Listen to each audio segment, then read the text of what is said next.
রায়টি হচ্ছে সংবিধানের আজকে সুপ্রিম কোর্টের আপিল বিভাগ, বিএনপি, অন্যান্য রাজনৈতিক দল এবং বদিউল আলম মজুমদার কর্তৃক দায়েরকৃত বিচারপতি এবিএম খায়রুল হক সাহেবের যে রায়ের মাধ্যমে নির্দলীয় তত্ত্বাবধায়ক সরকার ব্যবস্থা বাতিল করেছিলেন সেটি আজকে ফিরে এলো তাৎক্ষণিকভাবে। তবে এই রায়ের কার্যকারিতা হিসেবে পরবর্তী নির্বাচন হবে 2026 সালের ফেব্রুয়ারি মাসে অনুষ্ঠিতব্য নির্বাচনের পরে। আজকের রায়ের ফলে আবার তত্ত্বাবধায়ক ব্যবস্থা ফিরে এসেছে। কবে থেকে কার্যকর হবে? দেশের মানুষ এতদিন যে ভোট দিতে পারে নাই, তারা এখন ভোট দিতে পারবে। এবং সর্বশেষ যে কথাটি আদালত বলেছেন যে পার্লামেন্ট এবং এই যে রায়টি হলো প্রসপেক্টিভ। আমি আগেও বলেছি, আমরা আবেদন করেছিলাম যে আপিল এবং রিভিউটি মাননীয় আদালত আপনারা প্রসপেক্টিভ ওয়েতে আপনারা এই বিষয়ে বলবেন, এবং আইনের ব্যাখ্যাও আমরা সেই জন্য দিয়েছিলাম। এবং সেই পরিপ্রেক্ষিতেই আজকে আদালত উঠেই আপনারা আমাদের যত আর্গুমেন্ট সেই সম্বন্ধে বলেছেন যে আপনারা যে সমস্ত আর্গুমেন্ট করেছেন সেগুলো আমরা বিচার বিশ্লেষণে নিয়েছি। তিনি একটি বিষয়ের উপরে বলেছেন যে তত্ত্বাবধায়ক সরকার ব্যবস্থা যে 58(1) and 58(2) আর্টিকেল 58(1) and 58(2) আবার পুনর্বহাল হলো।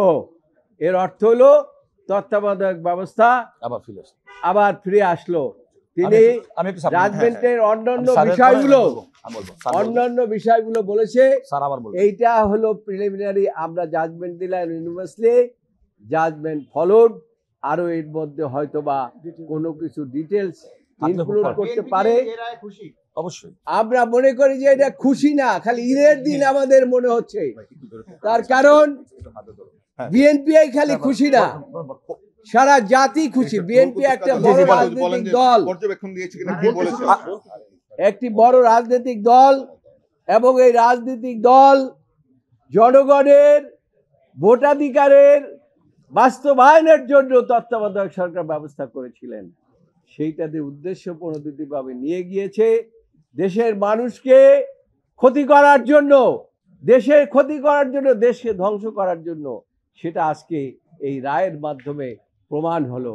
আপনারা জানেন যে এই রায়ের মাধ্যমে এই শেখ হাসিনা শুধু পালে এই যে ব্যবস্থা প্রবর্তন করেছিলেন, শুধু আয়নাগরই বানান নাই, হাজার হাজার লক্ষ লক্ষ মানুষকে তিনি গুম করেছেন, খুন করেছেন। শুধু তাই নয়, লক্ষ লক্ষ মানুষের বিরুদ্ধে মামলা মোকদ্দমা দিয়ে দমিয়ে রাখার চেষ্টা করেছিলেন। সেই থেকে আমার মনে হয় আজকে আমরা মুক্তি পেলাম, এবং দেশের সর্বোচ্চ আদালত প্রায় 8 দিন পর্যন্ত এই মামলাগুলো শুনেছেন।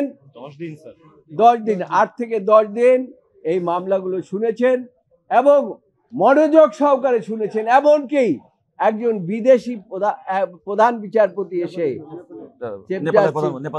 নেপালের প্রধান বিচারপতি এসে এখানে বক্তব্য শুনে গিয়েছেন।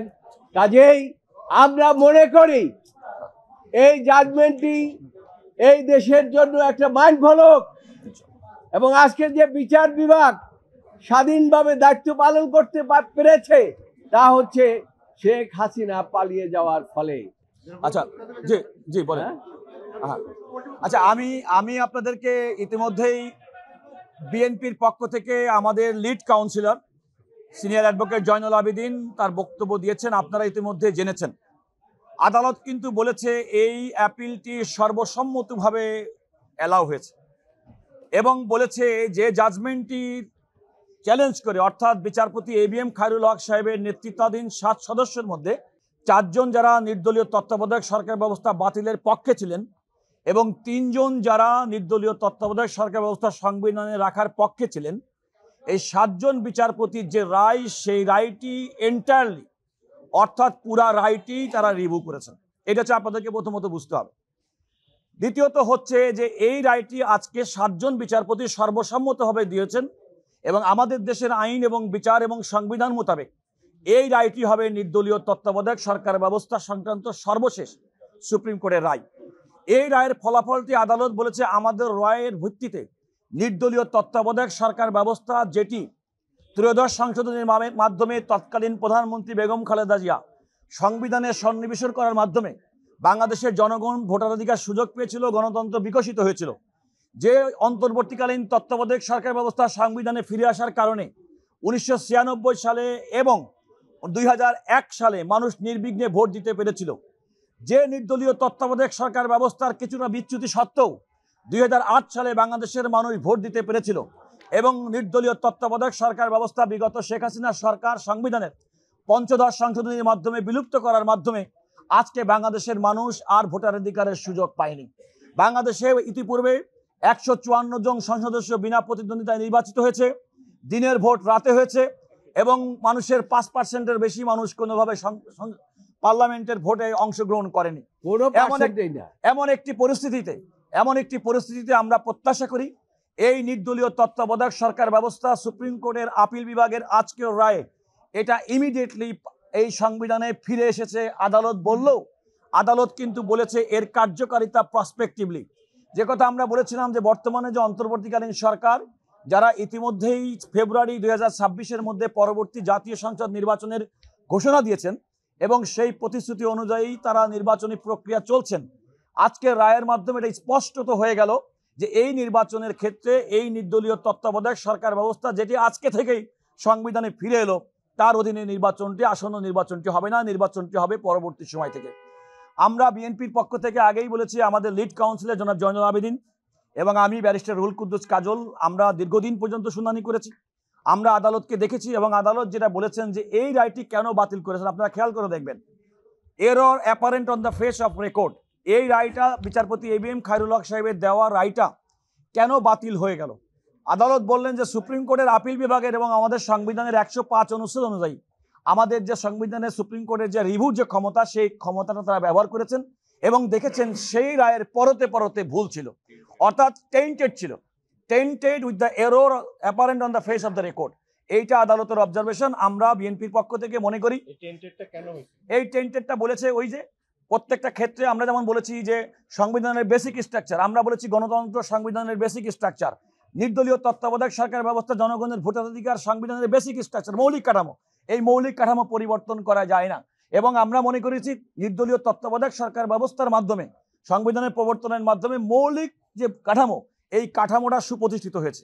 সুতরাং রায়ের মাধ্যমে বাতিল করা এবং স্যার যে কথা বলেছেন বিচারপতি ABM খায়রুল হক সাহেব রায়টি, তার আমরা আগেই বলেছি তার ব্যক্তিগত ইচ্ছা এবং ব্যক্তিগত মতামতের প্রতিফলন ছাড়া আমরা এটাকে কোনো আইন আদালতের ভাষায় কোনো রায় কিংবা নজির হিসেবে আমরা গ্রহণ করি নাই।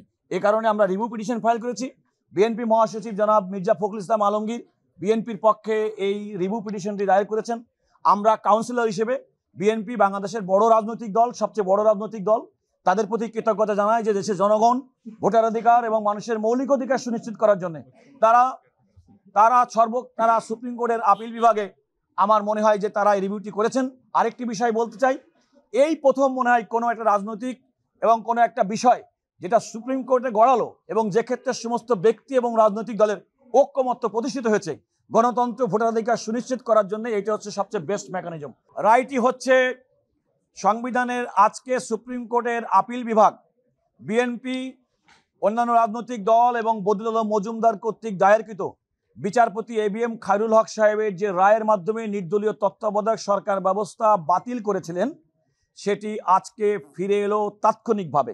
তবে এই রায়ের কার্যকারিতা হিসেবে পরবর্তী নির্বাচন হবে 2026 সালের ফেব্রুয়ারি মাসে অনুষ্ঠিতব্য নির্বাচনের পরে। না, মাসুদ যে কথাটি জানতে চেয়েছে সেটা হচ্ছে আর্টিকেল 56 and 58 এবং এইটা বাস্তবায়িত হয়েছিল 1996-এ। উনি পরিষ্কারভাবে উল্লেখ করেছে 1996 সনে এই যে আর্টিকেল 58(1), 58(2) সেখানে যে এই ব্যবস্থা প্রবর্তন করেছিলেন এবং যেটা পরবর্তীতে এই 13 অ্যামেন্ডমেন্টের জাজমেন্টে বাতিল করেছিলেন, সেটা আবার তিনি পুনঃপ্রবর্তনের কথা বলেছেন এবং পুনর্বহাল করলেন।